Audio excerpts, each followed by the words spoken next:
दोस्ती हजारों से हो, बहुत अच्छा, बहुत अच्छा, मगर दरवाजे तक हो। बेशक हक है। बहुत दूर से आया है तो सिर्फ ड्राइंग रूम तक हो, यानी बैठक तक, बेडरूम तक न हो, है? मामला बिगड़ जाएगा। और बिगड़ा, बोलो क्या करूं? अगर दिल थामो तो सुनो, सिर्फ जिला बरेली में, मुझे पता नहीं है आपके यहाँ का, 3 महीने में 1000 लड़कियां आपके घर की दूसरों के साथ भाग गई। अल्लाह अकबर, अल्लाह अकबर। बोलो छत से गिर जाऊं, क्या करूं? हक है, हक है। आपको दर्द ना उठता हो, मुझे तो दर्द उठता है। वजह आपके घर के माहौल में हक, बेशक बेशक। वजह इसलिए बिगड़े कि आपके घर में कुरान की तालीम नहीं है। इस्लाम ने तो सगे चचेरे तेरे हैं, ममेरे फुपेरे, मुराहिक बच्चा, और वो भी दोनों लड़के बालिग नहीं हुए अभी, मुराहिक है। बालिग का मतलब होता है जब बच्चा पैदा करने की हैसियत पैदा हो जाए। मुराहिक वो होता है कि लड़के को लड़की अच्छी लगने लगे और लड़की को लड़का अच्छा लगने लगे, वो मुराहिक की मंजिल होती है। बेशक बेशक बेशक। समझ लो, एक चारपाई पे एक चादर में सोने की इजाजत नहीं दी। हक है, हक है, बेशक। क्यों? इसलिए कि एहतियात जरूरी है। एहतियात नहीं होगी तो घर का माहौल दरम बरम हो जाएगा। ये किसी कॉलेज में नहीं मिलेगा। मैं किसी कॉलेज का प्रोडक्ट नहीं हूँ, मैं मदरसे का प्रोडक्ट हूँ। और सच वही है जो मुस्तफा ने फरमाया है, सच वो नहीं है जो आपके कॉलेज के किसी प्रोफेसर ने कहा। हक है, बेशक। क्या बात, बहुत खूब, जिंदाबाद ना। 3 महीने का नतीजा है। और एक बात और बताऊंगा, 1 साल पहले महाराष्ट्र का शहर है पूना, वहां से मेरे पास एक फोन आया कि मौलाना साहब गजब हो गया जी। मैंने कहा भाई क्या हो गया? बोले साहब हमारे यहाँ 1 महीने में 5000 मुस्लिम लड़कियों ने गैर मुस्लिम लड़कों के साथ शादी करने की दरखास्त डीएम के यहाँ दे दी। अल्लाह अकबर, अल्लाह अकबर। इस घर को आग लग गई, घर के चराग से। बेशक। बना लो इंजीनियर, बना लो डॉक्टर, हाँ बनाओ, बुराई नहीं है। तालीम को मैं नहीं रोक रहा हूं, मगर इदारे अपने होने चाहिए। हाँ? 4-4, 5-5 मंजिल कोठी बनाने वालों, 100-100 बीघे के जिमींदारों, फैक्ट्रियों के मालिकों, बड़ी बड़ी बिजनेस करने वालों, अगर तुम्हारा जमीर जिंदा है तो 5 मंजिल ना बना के 4 मंजिल पे इक्तिफा करो। 1 मंजिल का खर्चा अपने कॉलेज में लगा दो, अपनी यूनिवर्सिटियों में लगा दो। 10 बीघे जमीन बेच के अपनी बेटियों को पढ़ाने के लिए इदारे कायम कर लो, तभी इज्जत बच सकती है। अदरवाइज आपकी इज्जत में डाका पड़ने वाला है और पड़ रहा है। अल्लाह अकबर, क्या बात, बहुत अच्छा पैगाम, बहुत जरूरी है। और देखो जब तक हम नहीं सुधरेंगे तो दूसरे पर दोष देने की क्या जरूरत है?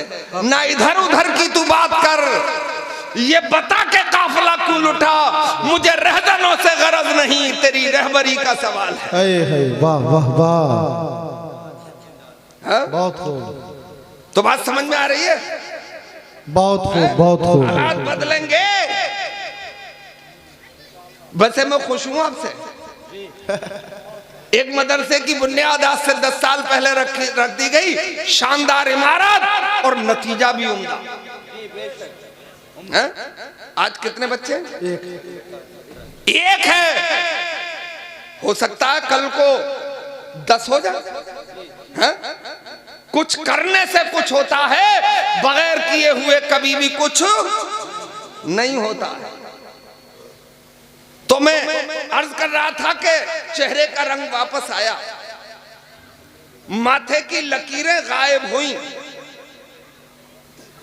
है? और अर्ज किया रसूल अल्लाह कुछ पूछ लूं?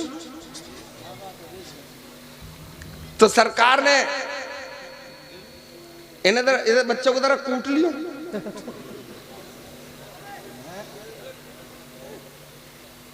सबसे ज्यादा तू ही बोल रहा है, मुझसे भी ज्यादा। सुभान अल्लाह बोलिए आप। सुभान अल्लाह। तो कोरवा कू वालो गुर्दो नवा से भी आए होगे इतनी ठंड में, वैसे मुश्किल ही आना किसी का। अब ख्याल रखना इतनी ठंड में है? अगर रखो तो मदरसे के हाथे में रखना। मगर यार मैं गलत बोल रहा हूं, इस्लामी गर्मी के सामने दुनिया की कोई ठंड न कभी टिकी थी और न इंशाअल्लाह टिकेगी। वाह या रसूल अल्लाह। ईमानी हरारत हो तो समंदर थरथरा उठता है, ईमानी हरारत हो तो रेगदारों पर कश्तियां चलती हैं। इसीलिए मैं कहता हूं कि आपके चाउमीन में कुछ भी नहीं है, आपके बर्गर में भी दम नहीं है, बेशक बहुत आपके काजुओं पिस्ताओं बादामों अखरोट में भी कुछ नहीं है, आपके चिकनों मटन में भी दम नहीं है। आप कहोगे चिकन तो खिलाया फिर भी ऐसा बोलता है, मगर सच्ची बात है दम नहीं है, खोखला है। आपके बादाम में अखरोट में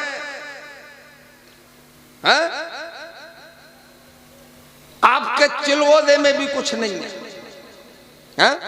अगर है तो सब जवाब दो मिलके कि इधर हैदरे कर्रार है, 3 दिन से फाका है, हाथ में 40 किलो की जुल्फकारे हैदरी है और सामने कुफ्र का किलाए खैबर है। इल्लल्लाह का नारा लगाया जाता है और किलाए खैबर के दरवाजे को उखाड़ दिया जाता है। इसका मतलब ताकत भी याद खुदा में है, ताकत भी जिक्र मुस्तफा में है, ताकत भी कुरान की तिलावत में है। मेरे भाई तभी तो किलाए खैबर उखड़ जाता है। नारे तकबीर, नारे रिसालत, मुफ्ती शकील साहिब किबला, नारे तकबीर, नारे रिसालत जिंदाबाद। एक बार हजरत अली अखरोट तोड़ रहे थे, टूट नहीं रहा था।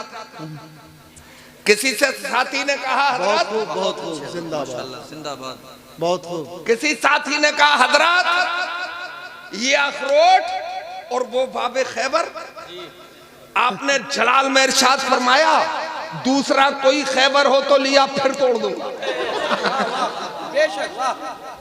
बोले हजरत ये फिर अखरोट? अरे बोले पगले इस पे हाथ की ताकत का इस्तेमाल कर रहा हूं, और जब कोई खैबर सामने आएगा तो फिर याद खुदा की ताकत का इस्तेमाल होगा, फिर गुलामी मुस्तफा की ताकत का इस्तेमाल होगा, और दुनिया की कोई ताकत गुलामाने मुस्तफा के सामने कभी टिक ही नहीं सकती। वाह वाह वाह, जिंदाबाद, बहुत खूब, बहुत खूब, माशाल्लाह, बहुत अच्छा। अर्ज की सरकार एक बात पूछूं, भूल गए देखो है? अब अपने भूलने की भी आदत बहुत है। एक बार दुरूद शरीफ पढ़ लो तो याद आ जाएगा। अल्लाहुम्मा सल्ली अला सय्यिदिना मौलाना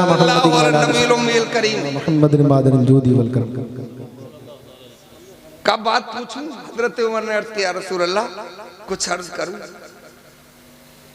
सरकार ने फरमाया उमर बोलो।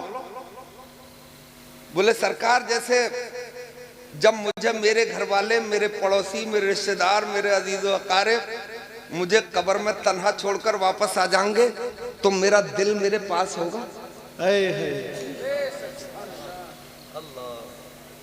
सरकार ने मुस्कुरा के इरशाद फरमाया उमर बड़ी अजीब सी बात पूछ रहे हो।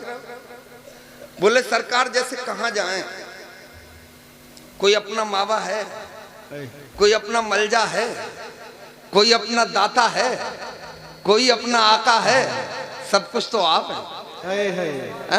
हमें तो जो थॉट आती है, जो सोच पैदा होती है, आपकी बारगाह में अर्ज कर देते हैं, सही होता है तो फौरन जवाब मिलता है, और कुछ गलत पूछ लेते हैं तो उसे आप करेक्ट करते हैं और जवाब मिल जाता है। वाह वाह वाह। ये वो बारगाह है, इसमें ना है ही नहीं। अरबी में जिसे ला कहते हैं, ला है ही नहीं। आला हजरत ने तो इसी की तर्जमानी की है, वाह क्या जूदो करम है शाहे बता तेरा, और नहीं सुनता ही नहीं मांगने वाला तेरा। वाह वाह। सरकार मुस्कुराए तो ऐसे कहो कि यूं मुस्कुराए झांसी कलियों में पड़ गए। वाह वाह वाह। यूं लब कुशा हुए कि गुलिस्तान बना दिया। अरे अब तो उनके अनुयायी हैं, हम तो उनके नाम लेवा, मुकम्मल उनकी तारीफ कौन करे, सिर्फ रब करे।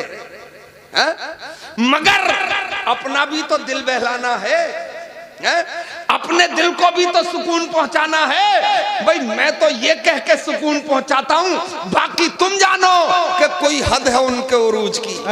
वाह वाह। कोई हद है उनके उरूज की। बलगलुला बे कमाल ही, कशफत दुजा बे जमाल ही, हसनत जमीओ खिसाल ही, सल्लू अलैहि वाले। वाह सुभान अल्लाह। और मुस्कुरा के इरशाद फरमाया, उमर बात तो अजीब पूछी तुमने, मगर जवाब सुनो। क्या बात, सुभान अल्लाह। जिस्म का कोई अंग, जिस्म का कोई पार्ट, जिस्म का कोई हिस्सा, जिस्म का कोई उज़्व नहीं बदला जाएगा। और दिल भी तो जिस्म का एक पार्ट ही है, एक हिस्सा है, एक जुज़ है, नहीं बदला जाएगा। तो हजरत उमर ने अर्ज किया, रसूल अल्लाह फिर मेरी कब्र में अंधेरा नहीं होगा। सुभान अल्लाह। आला हजरत की जबान में कह लो, कब्र में लहराएंगे ताहश्र चश्मे नूर के, ताहश्र चश्मे नूर के, जलवा फरमा जब होगी तलत रसूलुल्लाह। वाह। है ना? का उमर बहुत अच्छा, बड़े वसूख के साथ कह रहे हो। बोले सरकार अपने बलबूते पे कुछ नहीं कह रहा हूं। ये जुमले सुनो जरा, मेरी तरफ देखो जी। आंखें कुछ छोटी है आपकी, बंद कर रहे हो। ना ना, खूब देख रहे हैं। अच्छा, आंखें भी कुदरत की बड़ी नेमत है। छोटी कितनी बड़ी, छोटी कितनी हो मगर देखती पूरा, है ना? उसकी कुदरत का कोई ठिकाना है? बेशक बेशक, है ना? तो हजरात ये जुमले सुनो। सरकार ने फरमाया कि उमर कब्र में अंधेरा नहीं होगा, मुनकर नकीर के सवालात के जवाबात में दिक्कत नहीं होगी। बड़े वसूख के साथ कह रहे हो। बोले सरकार अपने बलबूते पे कुछ नहीं कह रहा हूं। बोले मतलब? बोले इसी दिल के बलबूते पे कह रहा हूं। बोले मतलब? बोले मतलब ये है कि इस दिल में आपकी मोहब्बत का चिराग रोशन है। वाह। और सरकार जिस दिल में आप रहते हैं वो दिल दुनिया में भी कभी बेचैन नहीं होता है। और जब वो कब्र की मंजिल में पहुंचेगा तो उसकी कब्र को जन्नत का बागीचा बना दिया जाएगा। फिर मुनकर नकीर के सवालात के जवाबात में कोई दिक्कत नहीं होगी। और जब वो हश्र के मैदान में पहुंचेगा तो उसके हाथ में जन्नत का टिकट अता कर। नारे तकबीर, नारे रिसालत, जश्न दस्तार बंदी, नारे तकबीर, नारे रिसालत जिंदाबाद। ये सबक कहां से मिलता है? मदरसे से। कॉलेज में तो ट्विंकल ट्विंकल लिटिल स्टार मिलता है ना? केमिस्ट्री के फार्मूले मिलते हैं कि पानी का फार्मूला क्या उसी फार्मूले में टक रहा है। किसकी चीरा फाड़ी कैसे की जाएगी? मगर ये चीरा फाड़ी भी सुनो बड़े बड़े सर्जनों, ये भी कुरान की देन है। मास्टर ऑफ मेडिसिन, दवाओं के मास्टरों सुनो, ये भी कुरान की देन है। दुनिया में जितने इंजीनियर हैं ये भी कुरान की देन है। सुनो कैसे। एक बुजुर्ग हमारे यहाँ अबू अली सीना, बुखारा के रहने वाले, बोलो बुखारा, यहाँ के इमाम बुखारी, सुभान अल्लाह, जिन्होंने बुखारी शरीफ लिखी, कुरान के बाद सबसे बड़ा मर्तबा किताबों में उसका है ना।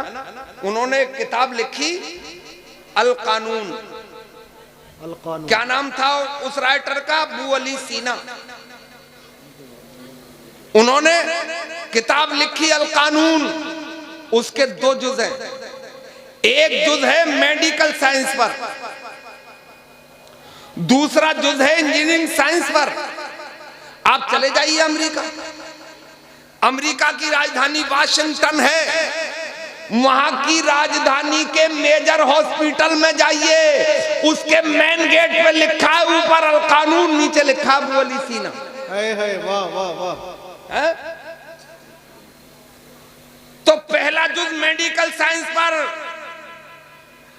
उनसे जब तक वो किताब नहीं लिखी गई, दुनिया में एक भी डॉक्टर नहीं था। हकीम थे, डॉक्टर नहीं था, दुनिया में एक इंजीनियर नहीं था। कुरान पढ़ने वाले थे, इंजीनियरों के बाप थे, कुरान समझने वाले थे। जब उनसे पूछा कि ये किताब इतनी काबिल आपने कहां से लिखी, इसी को पढ़ के डॉक्टर बन गए, इसी को पढ़ के इंजीनियर बन गए, तो उन्होंने कहा मैंने तो कुरान पढ़ा है, कुरान ही पढ़ के मैंने ये किताब लिखी है। वाह वाह वाह। और अब भी नहीं समझे हो तो मैं बताऊंगा आपको, सिर्फ 400 साल हुए यूनिवर्सिटियों में, और मदरसा तो 1400 साल हो गए। पहला मदरसा फारान की चूटी, और दूसरा मदरसा एक चबूतरा जिसे असहाबे सुफ़ा कहा जाता है। बेशक बेशक। सुफ़ा अरबी में चबूतरे को कहते हैं, वो मदरसा है ना। तो 1400 साल हो गए, यानी 1000 साल पहले मदरसा, उसके 1000 साल बाद कॉलेज और यूनिवर्सिटियां, और जब कॉलेज नहीं थे तो कोई आर्किटेक्ट नहीं था, क्योंकि ये डिग्री तो कॉलेज से मिलती है, यहां से तो हाफिज कुरान की डिग्री मिलेगी, आलिम दीन की डिग्री मिलेगी। तो मैं आपसे पूछ रहा हूं, जरा मन लगाओ, जब 400 साल पहले कोई आर्किटेक्ट और इंजीनियर नहीं था, तो दुनिया का अजूबा ताजमहल कैसे बना? क्या बात है, बताओ। दिल्ली की जामा मस्जिद, वो फलक बोस कुतुब मीनार कैसे बनी? मानना पड़ेगा कि जब कोई आर्किटेक्ट नहीं था, तो दुनिया का अजूबा ताजमहल भी कुरान पढ़ने वालों ने ही बनाया है, जामा मस्जिद भी कुरान पढ़ने वालों ने बनाई है, और कुतुब मीनार भी कुरान पढ़ने वालों ने ही बनाई। सुभान अल्लाह, बहुत खूब, जिंदाबाद, वाह, सुभान अल्लाह। अब एक ना प्रोफेसर साहब मुझसे कह रहे, बोले मौल साहब मदरसे बंद क्यों ना करा दो? टाइम देखेंगे है भी, अरे तो बस 10-12 मिनट में निपटाते हैं बात को।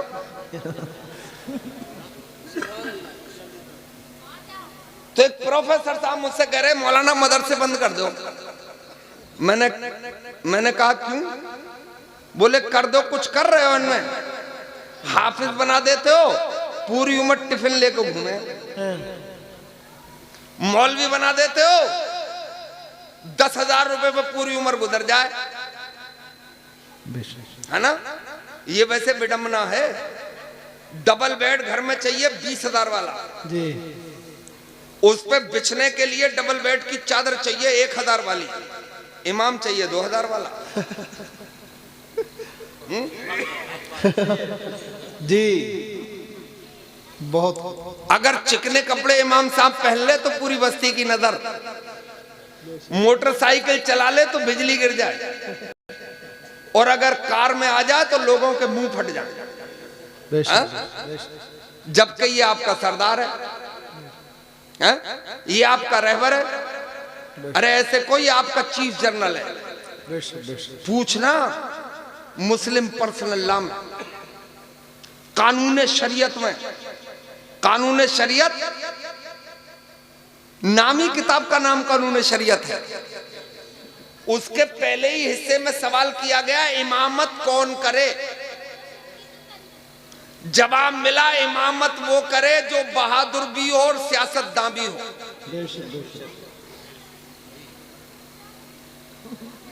इमाम को बहादुरी की क्या जरूरत, इमाम को सियासत की क्या जरूरत, 5 वक्त मुसल्ले पे पहुंचना है, नमाज पढ़ाना। अरे इसलिए बहादुरी की जरूरत है कि ये आपका सरदार है, ये आपका चीफ जनरल है। अगर फौज का चीफ जनरल ही कमजोर हुआ तो फौज मारी जाएगी। बोलो, अगर चीफ जनरल ही बुज़दिल है तो फौज का सफाया हो जाएगा। अगर इमाम ही बुज़दिल हुआ तो पूरी बस्ती बुज़दिल हो जाएगी। और सियासतदां का मतलब इलेक्शन लड़ना नहीं है, प्रधान बनना नहीं है। हालांकि आलिम प्रधान बने तो इस दुनियादार से अच्छा काम करेगा, क्योंकि कहीं ना कहीं उसे कुरान भी याद होगा, मुस्तफा भी याद होंगे, अपने परवरदिगार का खौफ भी होगा। घोटाला नहीं होगा। और जिसे पता ही नहीं होगा तो वो तो घोटाला करेगा। भाई जिसे पता नहीं है कि सामने नाला है, चला चला जा रहा है तो डूब जाएगा नहीं गिर के। और जिसे पता है कि नाली बह रही है वो सीढ़ी बनाएगा, कोई रास्ता निकालेगा। तो सियासतदां का मतलब है दूर अंदेश, यानी जिसकी नजर में पारदर्शिता हो, दूर तक समझता हो, आने वाले खतरात उसकी नजर में हो, आपको आगाह कर दे। अगर आपका इमाम ही गब्दू है तो पूरी फौज गब्दू हो जाएगी। अपने यहाँ बोले हमारे इमाम साहब बहुत अच्छे हैं, हुजरे से बाहर निकलते ही नहीं है, इमाम है गब्दू है वो।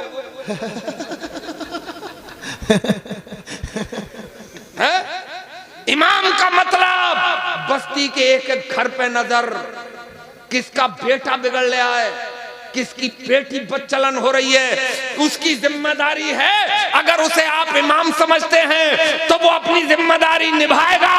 और इमाम को आप कमजोर की जोरू समझते हैं तो बहुत अच्छा, तो वो ये आपके घर पर नजर क्यों रखेगा?